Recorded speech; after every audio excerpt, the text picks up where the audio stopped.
주식 투자에 실패해서 아주 큰 돈을 잃었다. 그렇다면 어떤 생각이 먼저 들까요?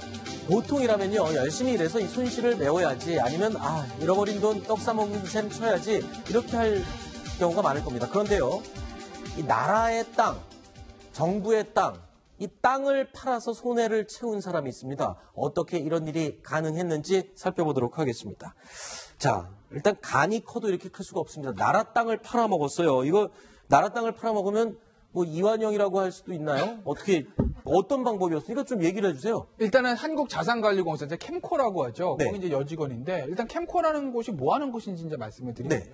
국유재산이 있습니다. 그러니까 네. 소유주는 대한민국의 경우도 있고, 뭐 기획재정부의 경우도 있는데, 속시 말하는 나라 땅, 이 나라 땅 같은 것들을 실제로 국가 어디서 관리합니까? 누군가 관리해야 되잖아요. 그렇죠. 그 이제 관리를 하는 실무 이제 기관이 캠코라고 한번 보시면 돼요. 그러니까 네. 자산관리공사 하는 일이 여러 가지가 있는데, 그 중에 하나가 이제 국유재산 관리하는 것이거든요. 네. 그 이제 담당 직원이었던 거예요. 아하. 그러니까 본인이 이제 주식 투자했는데 망했다는 거예요. 그래서 네. 이렇게 좀 뭔가 돈을 좀 벌어야 되는데 어떻게 하기로 했냐면 본인이 관리하고 있는 국유재산을 일반인한테 판 겁니다. 아하. 그러니까 일반인도 국유재산인지 알고 사는 거예요. 등기등본에 그렇게 돼 있으니까요. 네. 근데 이제 캠코를 통해서 매매계약 체결을 하는 건데 네. 잘 아시겠지만 매매계약서가 있어야 돼요. 그거 뭐 쓰면 될 거예요. 가장 중요한 건 일반인을 한번 믿게 하려면 매도인 인감증명서가 있어야 되고 이 캠코에 법인 인감이 있어야 되잖아요. 그렇죠. 그걸 어떻게 했을까? 상사가 보관하고 있던 법인 인감을 훔쳐서 매매계약서에 찍었다는 거예요. 본인 매매계약서에. 그 이제 매도형 인감증명서를 발급을 받아야 매수인이 보고 믿고 돈을 줄 거 아니겠어요? 네.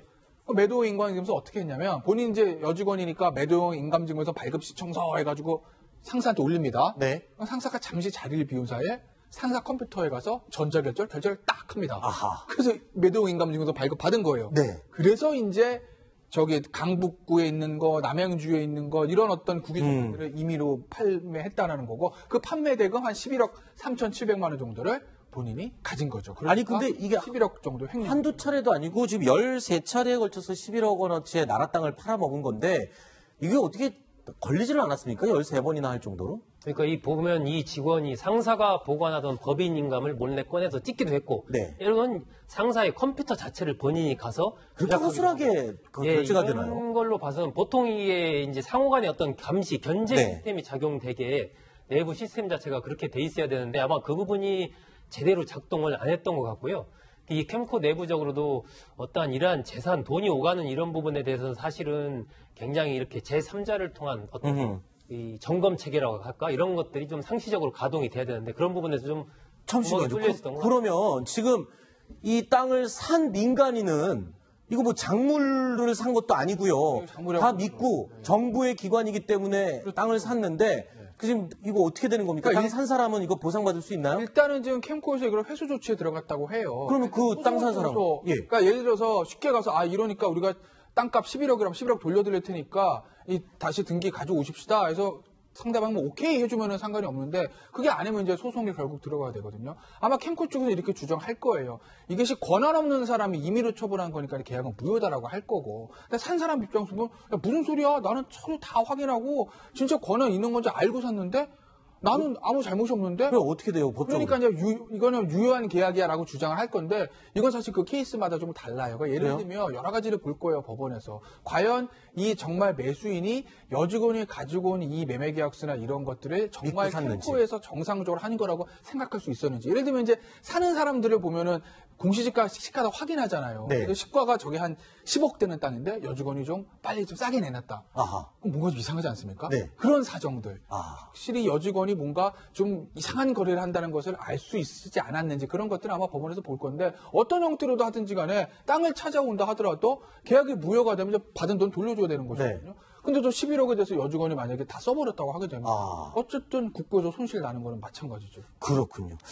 근데요, 이 기사를 접하고 나서 저희가 좀 자세한 내용을 알아보려고 기사 검색을 했더니 간 큰 여직원이라고 기사 검색어를 쓰니까요. 이번 사건 말고도 간 큰 여직원들이 굉장히 많았습니다. 그래서 엄청 많이 나왔는데 저희가 그냥 최근에 5개월 안에 벌어진 간 큰 여직원들 사례만 모아봤거든요. 네. 신정수 차장, 이건 뭡니까? 지난 4월, 7월, 8월 계속 간 큰 여직원들이 있습니다. 다 관공서에 있는 여직원들이에요. 그렇습니다. 다 혈세를 빼돌리다가 그나마 적발된 게 저런 정도인데요. 네. 저 양국은 양구군 맨 밑에 있는 8월에 8월? 양구군에서 걸린 저 여직원 같은 경우에는 한 1년 사이에 1억 1천만 원을 횡령을 했습니다. 뭐 어디다 쓴 겁니까? 거의 한 달에 1천만 원씩 월급식으로 가져간 거죠. 뭐. 네. 그리고 인터넷으로 뭔가 회사 군 의회에 필요한 물품을 사는 척하면서 자기 빚 갚는 데 다 썼다고 하고요. 네. 그리고 강남구 정신건강센터 그리고 은평구 정신건강센터 왜 저렇게 정신건강센터가 허술한지 모르겠는데 그러네요. 저기에 지원된 혈세 역시도 여직원들이 횡령을 한 액수가 억대입니다. 정부에 관리하시는 분 중에 혹시 이 정신건강센터 관련해서 감사하시는 분들은 좀 지켜보십시오. 저희가 간큰 여직원에서 횡령 사건 기사만 쳐봤는데 이렇게 정신건강센터 직원들이 많이 횡령을 하고 있거든요. 여기서 돈이 지금 술술 새고 있다라는 소리가 될 수도 있잖아요.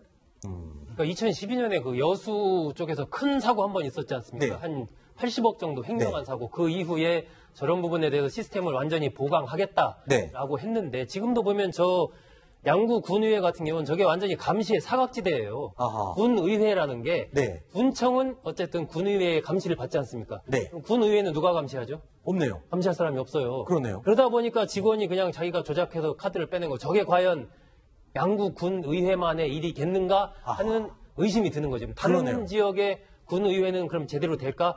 한번 제가 보기에는 이번 기회에 저러한 감시의 사각지대 네. 부분에 대해서 아마 정신건강센터도 비슷할 것 같습니다. 네. 그런 부분에 대해서 좀 철저한 그 조사가 좀 필요할 것 같습니다. 이 사건 하나로 저희가 그냥 기사 검색만 해봤는데 여기저기서 저런 횡령 사건들이 숭숭 구멍이 뚫려 있는 게 확인이 됐네요. 캔코 직원의 지금 이 횡령 사건 같은 경우에는 좀 자세히 보면 좀 수법이 뭐 그렇게 좀 치밀한 것 같지는 않습니다. 그래서 허술한데도 이렇게, 불구하고. 그래서 이렇게 적발이 된 것 같은데 결국 그것을 다르게 얘기하면 뭐냐면 이 캔코라는 이 공공기관이 이 국가재산을 위임받아서 관리하면서 직원들에 대한 어떤 윤리 교육이라든지 아하. 윤리 의식의 어떤 그런 부분에 대해서 굉장히 소홀해 왔지 않았나. 네. 그 하나의 단면적인 사례가 아닌가 이런 생각이 좀 듭니다. 그런 부분은 차라리 이게 그냥 빼 돌린 거지 않습니까? 네. 그런데 저렇지 않고 합법적으로 이 돈을 빼가는 그런 경우도 제가 보기에는 꽤 있습니다. 아. 그러니까 정부의 돈을 받아서 그것을 자신이 관련 있는 어떤 데로 돌려서 아하. 실제로 이득을 취한다든지 그렇군요. 이런 식으로 나라 돈은 공돈이다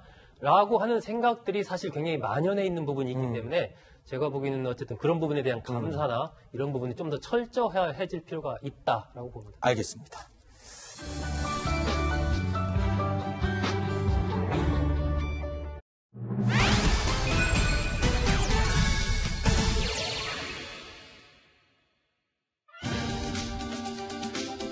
폭염 이후에 낮아진 기온으로 야생 버섯의 이 발생이 급증하고 있다고 합니다. 이 때문에 산림청 국립수목원에서 구별하기 어려운 우리 주변의 독버섯 이것들을 구별할 수 있는 전시회를 오늘부터 개최하고 있다고 합니다. 자, 이 이야기를 좀 나눠보겠습니다. 김태호 변호사님. 자, 이게 뭐 어떤 취지로 열린 건지 지금 간단하게 설명을 드렸는데 예. 예, 지금 국립수목원에서 이런 행사도 여는군요. 그렇죠. 이제 산에 가실 때마다 버섯 잘못해서 드시고 탈나는 분들이 많지 않습니까? 네. 그런 얘기를 하는 거죠, 수목원장이요. 독버섯 중독자가 워낙 많으니까 이번 전시회를 통해서 잘못된 독버섯 상신을 바로잡는 계기가 되길 바란다. 그러니까 우리가 예전에 얼핏 알기로는 아주 화려하게 생긴 버섯들은 다 독버섯이라는 것은 알고 있는데 그렇죠. 그게 아니라 먹어도 되는 것처럼 생긴 하다못해 정말 뭐 송이버섯이나 느타리버섯처럼 생긴 것도 독버섯이 있을 수 있다는 거 아니겠습니까? 그런 정보를 좀 알려주고 싶은 마음에 저는 전시를 개최한 겁니다. 그렇군요. 자, 국립수목원이요. 전시되고 있는 독버섯 사진들을 일부 공개를 했습니다. 한번 보면서 이야기를 나눠보도록 하겠습니다. 설명을 좀 해주실 수 있을까요? 어떤 버섯이 어떻게 다른 건지? 왼쪽에 보시면 식용버섯입니다. 아까 제가 말씀드렸던 느타리버섯, 큰갓버섯, 네. 계암버섯. 먹어도 되는 버섯. 비슷비슷하게 생겼어요. 그러니까 그렇죠. 지금 식용버섯, 느타리버섯과 화경솔밭버섯, 모양이 아주 비슷하게 생겼어요. 비슷하죠? 네. 그러니까 제가 아까 말씀드렸잖아요. 화려한 버섯이 독버섯이라는 걸 누구나 다 알거든요. 그렇죠. 그건 안 먹는데 오른쪽에 있는 버섯들은 먹을 수 있다는 거예요. 네. 하단에 있는 것은 노란 계암버섯 볼까요? 그러네요. 계암버섯이 오히려 먹어도 되는 네. 게 오히려 더 예쁘게 더 이상하게 생겼네요. 생겼죠. 그러네요. 이 식용버섯은 계암버섯과 이름도 같습니다. 아, 그리고 또 모양이 되게 비슷하고 비슷해요. 언뜻 네. 보면은 아, 이거 먹어도 되는 계암버섯이야 라면서 노란 계암버섯을 따먹을 수 있고 따올 수도 있고 저 큰갓버섯하고요.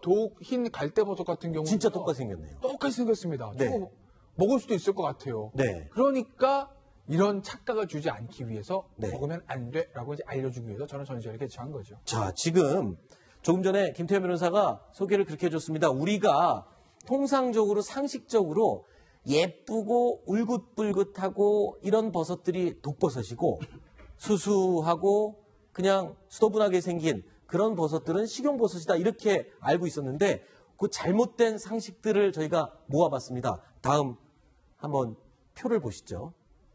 자, 잘못된 독버섯 구분법. 방금 말씀드렸죠. 화려한 게 독버섯이다. 그리고 세로로 잘 찢어지면 식용이다. 곤충이 먹지 않으면 독버섯이다. 은수저가 닿았을 때 색깔이 변하면 독버섯이다. 다음 또 보시죠.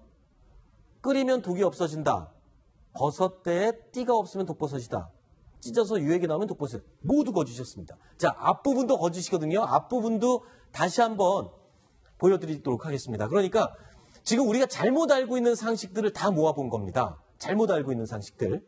자, 그렇죠. 보통은 뭐 색깔이 화려하면은 독버섯이고 그렇지 않으면은 독버섯이 아니다라고 보통 우리가 저에게는 많이 들었죠. 그런데 저런 모양이나 색깔 가지고 독버섯을 구별해서는 안 된다라는 이것도 다 잘못된 겁니다. 그렇습니다. 전부 다 이거 지금 잘못된 구별법입니다. 네, 세로로 잘 찢어지면 식용이었죠. 뭐 거의 모든 버섯이 다 세로로 찢어지기 때문에 네. 그것도 안 된다라는 것이고 뭐 끓이면 독이 없어진다. 저것도 마찬가지고 끓여도 독이 안 없어진다라는 거죠. 그래서 이제 이 국립수목원에서 그렇다면은 구체적으로 봤을 때 이것이 독버섯인지 식용버섯인지 그냥 구분하기가 어려우니까 앱을 하나 만들었습니다. 독버섯 바로 알기 이래가지고 거기에 이제 한 80여 종의 이 버섯을 올려놓고 네. 이것은 먹을 수 있는 버섯, 이것은 독버섯, 각각의 특성이라든지 이런 것까지 다 사진을 첨부해서 인터넷이 안 되는 곳에서도 검색할 수 있게 이렇게 해놔가지고 그걸 참고로 하시면 좀 좋을 것 같습니다. 자, 그런데 이제 가을에 단풍놀이 가신다고 산행 많이 하실 테고 이 날이 선선하니까 이제 등산 많이 가실 텐데 버섯을 잘못 알고 먹을 수가 있습니다. 꼭 매년 이맘때 되면 그렇게 알려드려도 또 사고가 발생을 하거든요. 그런데 이게 산이기 때문에 응급처치를 할 곳이 가까이에 있지 않습니다. 이럴 때 만에 하나 주변에 어떤 누군가가 독버섯을 먹고 이를 당했을 때 어떻게 응급조치를 해야 됩니까? 가장 먼저 해야 되는 것. 예, 일단은 버섯을 이건 절대 독버섯이 아니라고 확신하고 먹었는데 네. 뭔가 좀 이상이 생기는 겁니다. 그래서 네. 예컨대 메스꺼움이라든지 네. 이런 증세가 있으면 이것은 이제 독버섯을 먹었구나 이렇게 이제 생각하시면 되는 거고요. 네. 그랬을 경우에는 뭐 설사라든지 뭐 이런 그 증세가 나타납니다. 그러면 제일 먼저 이제 병원에 가야 되는데 병원에 가면서 이 먹은 그 독버섯을 이렇게 토를 해가지고 이렇게 그 구토해서 먼저 그렇죠. 먹은 거 개원해라. 개원해서 그걸 버리지 네. 말고요. 예, 가져가서 병원에다가 의사한테 보여주는 게 좋습니다. 그러면 예, 그것에 그 정확한 치료를 하는데 상당히 도움이 된다고 합니다. 네. 자, 마지막으로 저희가 시간이 남으면 더 자세하게 보여드릴 텐데 이 우리나라 이 남성들 가운데 일부 남성들 그러니까 남성 건강에 좋다 그러면은 무조건 다 잘 드시는 분들이 계세요. 그분들이 좀 주의해서 보셔야 될 버섯이 있다면서요. 지금 화면에 나오고 있는 저 버섯입니다. 횡구알 버섯입니다. 공룡알을 닮았다고 하는데 공룡알을 닮은 버섯. 네, 뭐 항암효과도 있고 이런 말씀 드려도 돼요? 저는 안 먹어봐서 모르겠는데요. 네. 성기능 개선에 좋다고. 아, 남자한테 딱 좋은데 설명할 방법이 없는 그런 거 네, 있다고 네. 해요. 네. 근데 저기 이제 전문가가 그렇게 얘기는 하지만 이게 완벽하게 효능이 입증된 것은 아니기 때문에 네. 위해라는 단골 항상 붙입니다. 네. 근데 하나 제가 걱정되는 건요. 저게 이제 저희가 이런 말씀을 드렸기 때문에 산에 있는 저 버섯이 동나지 않을까 하는 생각. 아니 그런데 주의해야 될 게요. 저 버섯과 아주 똑같이 생긴 독버섯이 발견이 됐다는 거 아닙니까?